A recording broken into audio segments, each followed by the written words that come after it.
Bismillahirrahmanirrahim. Qala al-musannifu rahimahullahu ta'ala wa nafa'na bihi wa bi ulumihi wa bi asrarihi fid dharaini amin ya mujibas sa'ilin. Bismillahirrahmanirrahim. Wasunnatu lan utawi sunnat ab'ad. Wasunnatu lan utawi sunnat ab'ad iku intarokaha lamun ninggal ing sunnah. Iku intarokaha lamun ninggal ing sunnah sapa al musolli wong kang salat.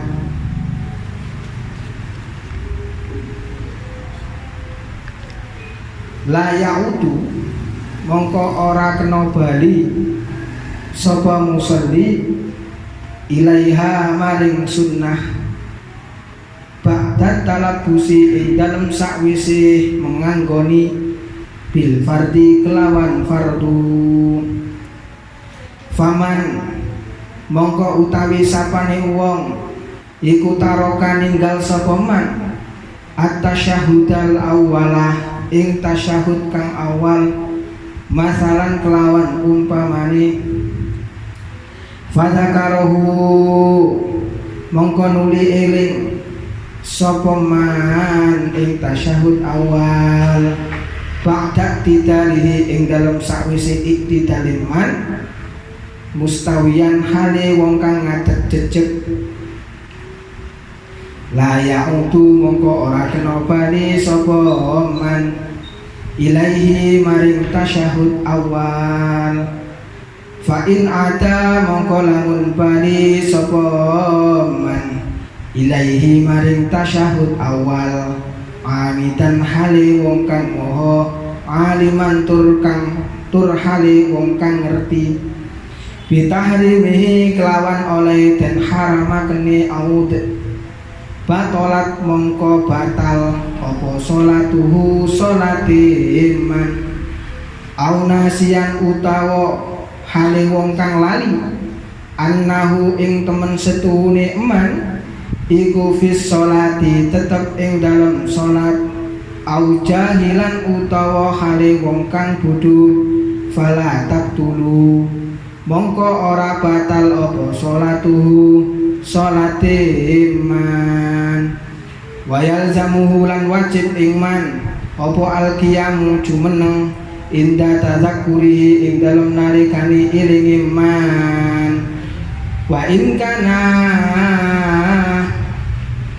kana lan lamun ana sapa man iku makmuman makmum ada mongko bali sapa man wujuban kelawan wajib limutaba'ati imamihi krana manut imami iman. Lakinnahu tetapine setuhune man utawa musolli iku yasjudu sujud sapa man utawa musolli disyahwi krana lali anha saking sunnah fi surati adamil auti ing dalem rupane utawa ing dalem surahe ora anane bali awil auti utawa bali nasian hale wong kang lali. Wa arada lan ngarepaken sapa al musannifu kiye musannif bisunnati kelawan sunnah guna ing dalem kene panggonan al ab'ado ing pira-pira sunnat ab'ad as-sittata kang nenem waya atasyahudul awwalu ila akhiri.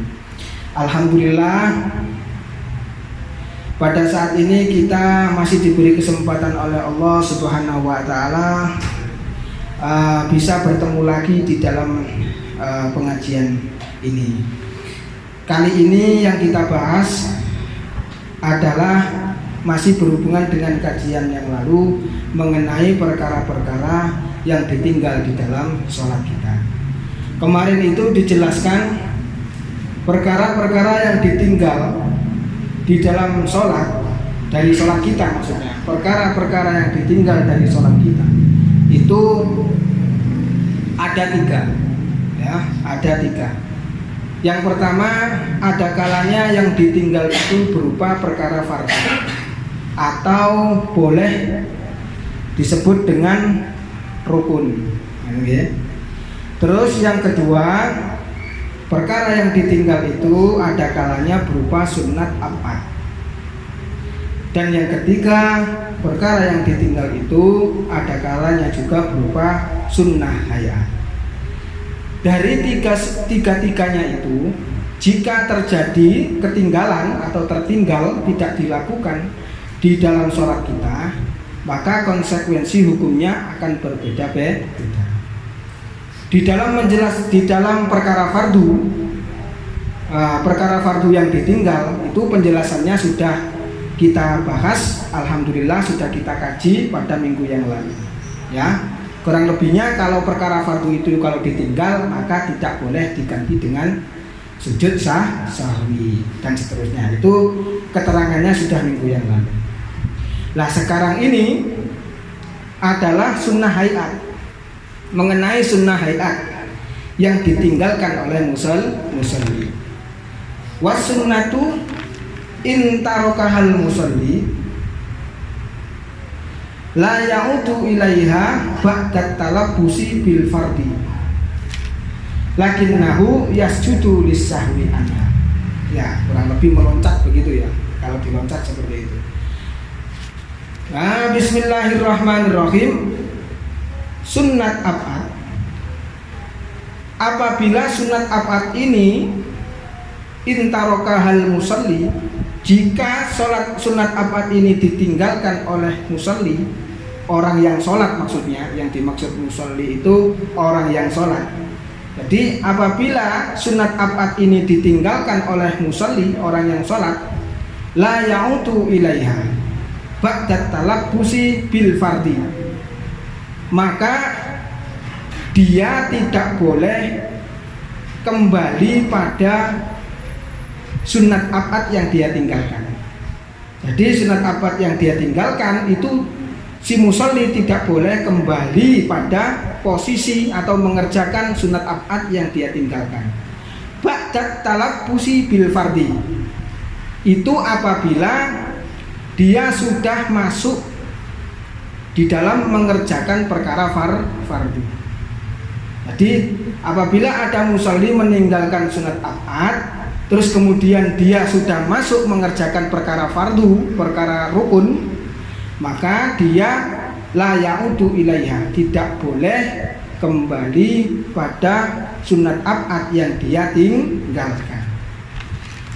Lakinnahu yasjudu lis-sahwi anha, ini meloncat. Matannya begitu, mengikuti matan.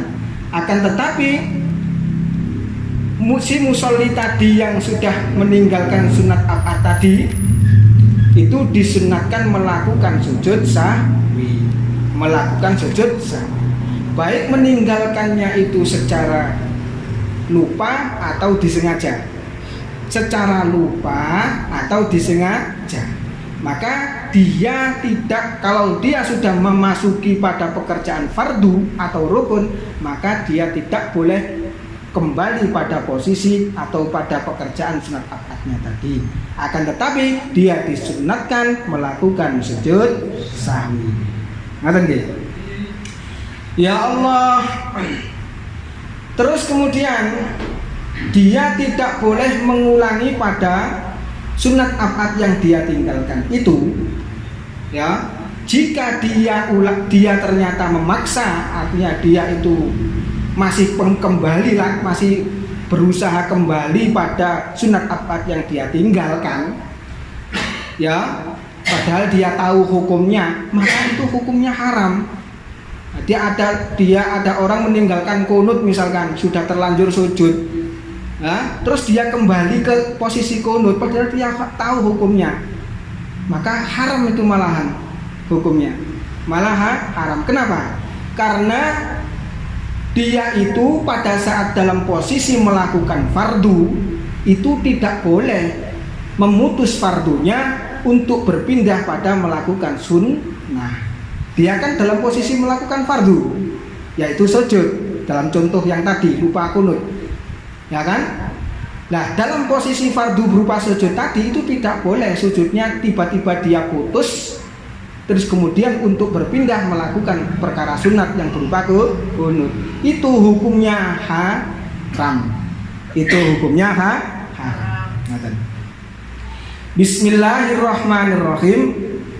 Terus kemudian ya, tadi dijelaskan bahwa orang yang sholat, ketika orang sholat itu meninggalkan sunat abad ya, dan kemudian dia sudah terlanjur masuk dalam pekerjaan perkara fardu, maka dia tidak boleh mengulangi sunat abadnya lagi, kan gitu, kembali maksudnya pada pekerjaan sunat abadnya tadi.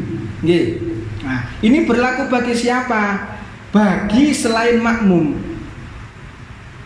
Bagi selain makmum. Berarti ada dua kemungkinan. Kalau selain makmum berarti kemungkinannya dia itu dalam keadaan jadi imam atau dalam keadaan munfarid, sholat sendiri. Pokoknya selain makmum.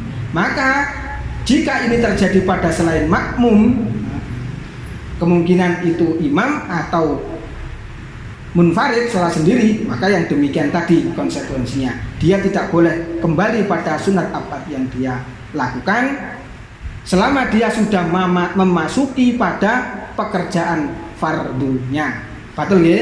Nah, terus kemudian seseorang itu tidak boleh kembali pada sunat abad yang ditinggalkannya ketika dia sudah masuk pada pekerjaan fardu. Nah, terus contohnya itu apa? Misalkan di dalam perkara meninggalkan sunat abad berupa tasyahud awal, dia lupa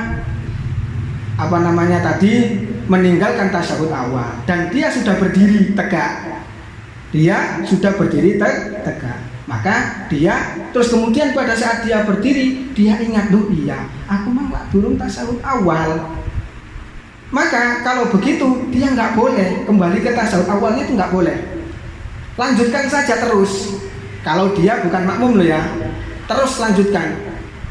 Selanjutnya sebelum salam dia disunatkan melakukan sujud sahwi karena dia telah lupa meninggalkan tasyahud awal. Atau dalam contoh lupa meninggalkan kunut. Jadi ada orang itu pas sembahyang subuh lupa tidak kunut. Terus kemudian terlanjur sudah sujud, berarti sudah talabus bil fardi.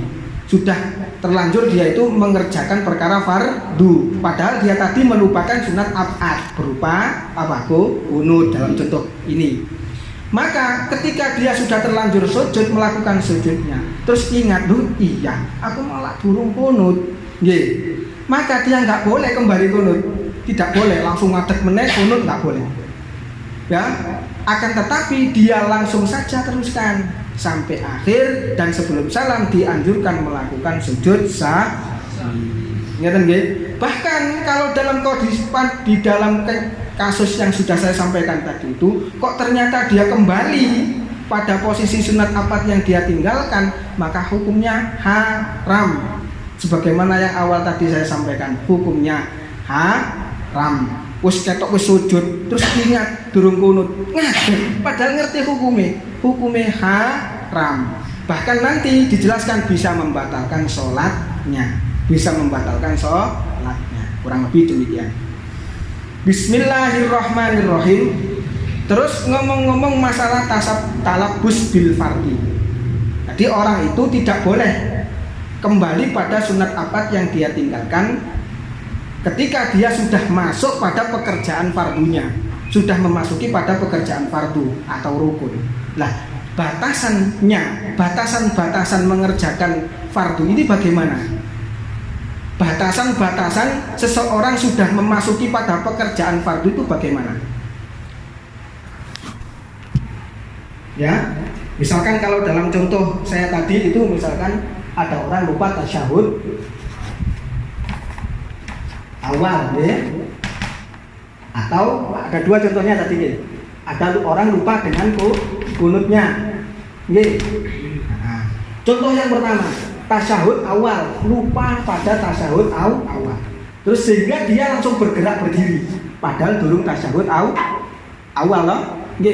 Dia lupa bergerak berdiri. Sampai batas manakah berdirinya itu, ukuran berdirinya hingga dia sampai disebut sudah melakukan masuk pada perkara fardu, sehingga dia sudah tidak boleh kembali lagi pada tasyahud awal. Batasannya sampai bagaimana? Ya, di dalam kitab Al-Bajuri ini, Hasyiah Al-Bajuri ini disampaikan bahwasanya batasannya itu ketika seseorang itu sudah beranjak berdiri dan sampai pada batasan, ya, berdirinya itu sudah pada posisi yang di mana posisi itu mencukupi digunakan membaca Fatihah di dalamnya. Ngerti nggih?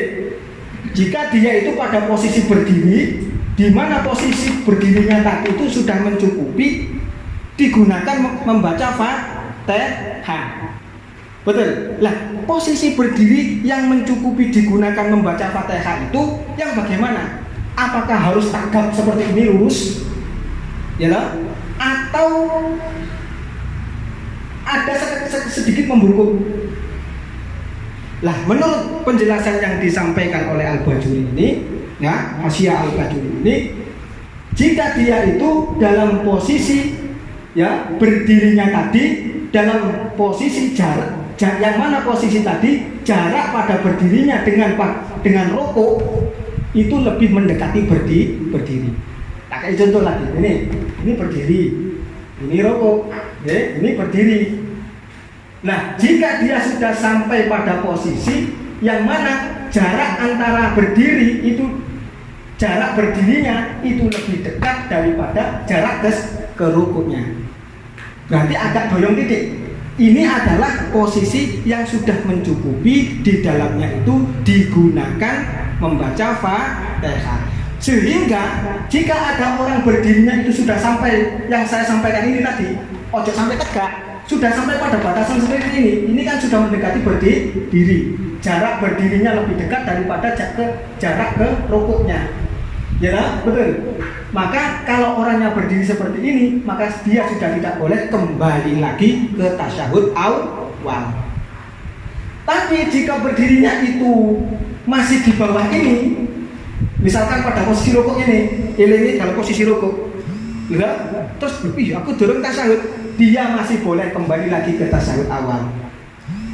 Tapi kalau berdirinya sudah mencapai pada batasan yang sebagaimana saya sebutkan tadi, yaitu pada batasan posisi yang sudah patut di dalamnya itu digunakan membaca Fatihah, sudah cukup digunakan di dalamnya membaca Fatihah, yaitu apa? Posisi berdiri, yang mana posisi berdirinya itu jarak ke berdirinya berdiri tegaknya, ya, ini lebih dekat daripada ke jarak rukuknya. Betul nggih? Bahkan menurut Imam Ar-Romli, posisi sawak itu juga termasuk posisi sawak, posisi seimbang, yaitu ketika orang berdiri, ketika beranjak berdirinya tadi seimbang sampai pada posisi yang seimbang, yaitu apa? Posisi jarak pada posisi yang mana posisi tadi jarak ke berdiri dengan jarak ke rukuk itu sama 50-50, berarti tengah-tengah.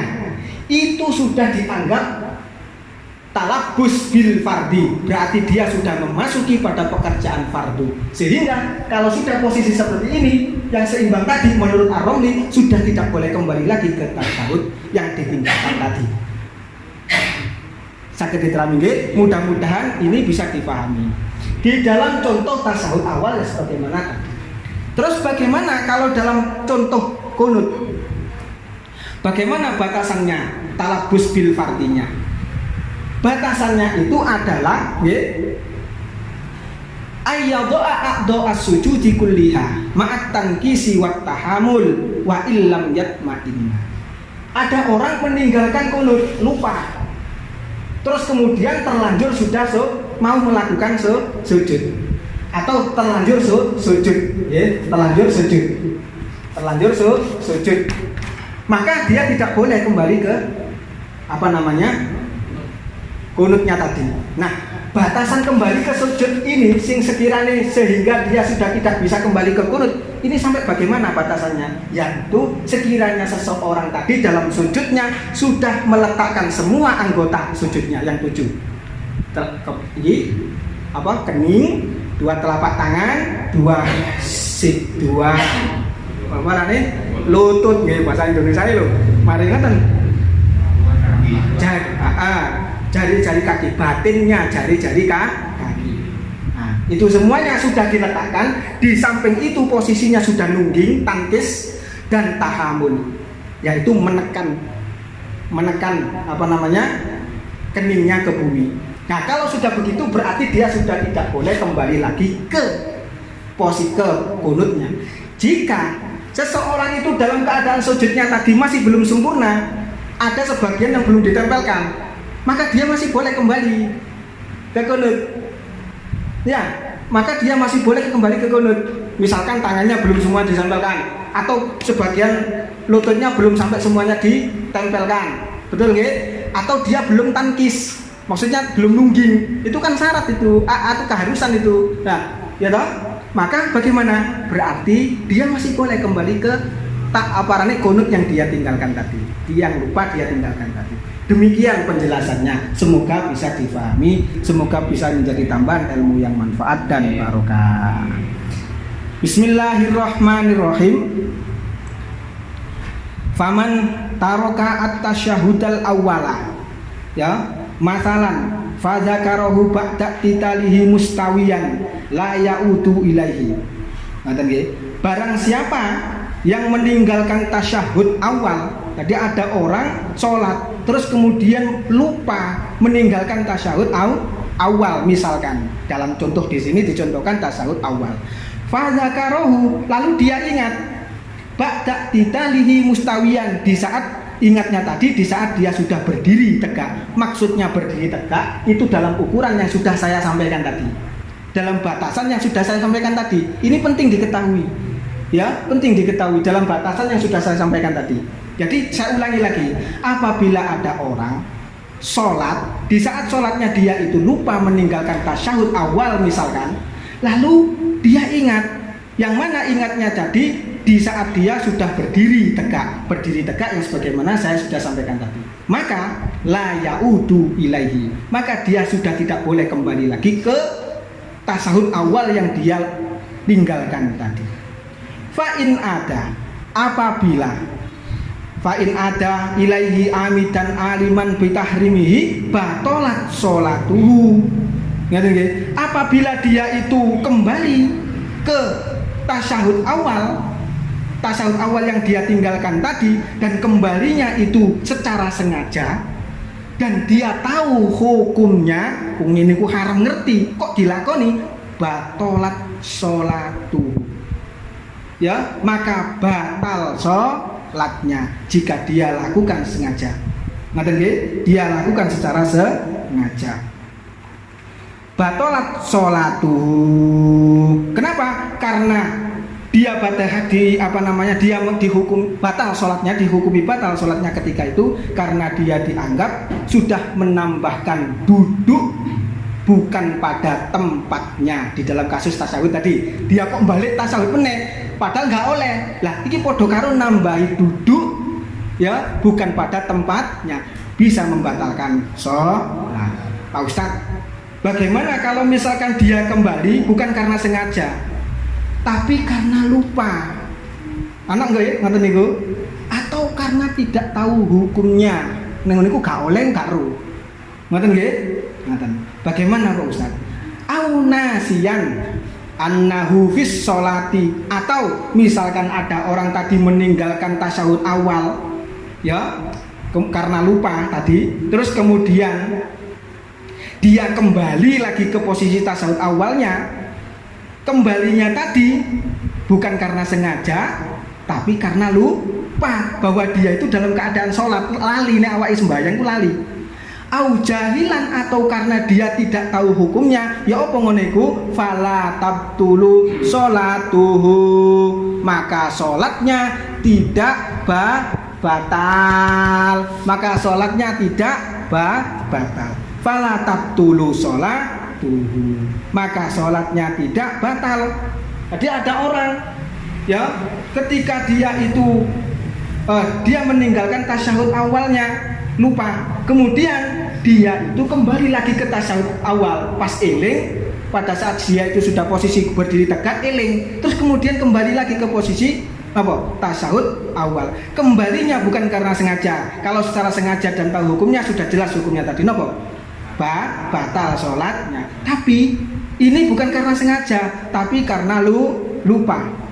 Karena lupa atau karena tidak tahu hukumnya. Ya apa? Maka tidak batal sholatnya. Tetapi ya, kalau dia itu di tengah-tengah kembali pada tasawuf awalnya tadi ternyata eling, dia ingat, ya, maka dia harus segera kembali lagi ke berdiri. Atau jika dia itu di tengah-tengah kembali ke tasawuf awalnya ternyata dia tahu hukumnya, nah kan ono. Misalkan pada saat dia kembali ke tasawuf awalnya karena dia tidak tahu hukumnya awalnya tadi nggih. Terus kemudian pas di tengah-tengah tasawuf awal ono gurune ngandani, ngono iku haram. Gak oleh. Ngerti akhirnya. Nggak ngerti langsung cepat balik. Artinya langsung kembali pada posisi berdiri. Sakit diterami nggih. Dan selanjutnya orang yang lakinnahu yasjudu lis-sahwi anha. Nah, selanjutnya dia itu melanjutkan sholatnya dan kemudian disunatkan melakukan sujud sahwi, baik bagi orang yang kembali lagi atau tidak. Tadi kan ada dua contoh. Contoh yang pertama, orang yang tidak boleh kembali lagi, ya, jika ada orang yang meninggalkan sunat ab'ad, ya, terus kemudian dia sudah memasuki pada pekerjaan fardu, maka dia tidak boleh kembali lagi pada sunat ab'adnya tadi. Lanjutkan gitu. Itu yang pertama. Yang kedua, ada orang karena lupa kembali pada sunat ab'adnya, padahal sakjane gak oleh, tapi mergo lali utawa tidak tahu hukumnya, akhirnya dia kembali. Di dalam dua contoh ini tadi sama-sama nanti akhirnya dia disunatkan melakukan sujud sahwi. Sakit diterami nggih? Di dalam dua contoh yang sudah sampaikan tadi. Ngoten nggih? Ngoten. Bismillahirrahmanirrahim. Wa in kana ma'muman ada wujuban limutaba'ati imami. Pak Ustadz, itu kan tadi contohnya kalau selain makmum. Gini ku siapa? Orang yang sholat sendiri kemungkinan ya, atau menjadi imam. Bagaimana kalau misalkan orang itu menjadi makmum, terus kemudian dia lupa gak kunut, padahal imamnya kunut. Dia lupa gak kunut langsung sujud. Ya apa ngoten niku? Ya, wa in kana makmuman ada wujuban limutaba'ati imamihi. Nek dia itu posisinya menjadi makmum, maka dia itu wajib kembali pada posisi sunat ab'adnya yang ditinggal tadi. Ono jamaah ini, imamnya kunut, makmumnya lali langsung sujud. Ini dalam contoh kunut. Utawa ono jamaah, imamnya tahiyat awal, nggih. Makmumnya lali langsung ngadeg. Lali. Terus sadar bahwa imamnya masih kunut atau masih tasahud awal. Bagaimana? Dia wajib kembali ke tasahud atau ke kunut. Sebab apa? Sebab kuat dia diwajibkan mengikuti imamnya. Diwajibkan mengikuti imamnya. Kurang lebih demikian. Insya Allah penjelasan ini akan saya sampaikan. Insya Allah, mudah-mudahan Allah memberikan kelancaran, ya. Insya Allah pada pertemuan depan. Mudah-mudahan. Pengajian ini mudah-mudahan membawa manfaat dan barokah. Barangkali penjelasan saya dari awal hingga akhir ada yang salah, ada yang kurang. Saya mohon maaf sebesar-besarnya dan mohon sangat dikoreksi. Ilahuna wallahu a'lam bissawab. Assalamualaikum warahmatullahi wabarakatuh. Waalaikumsalam warahmatullahi wabarakatuh.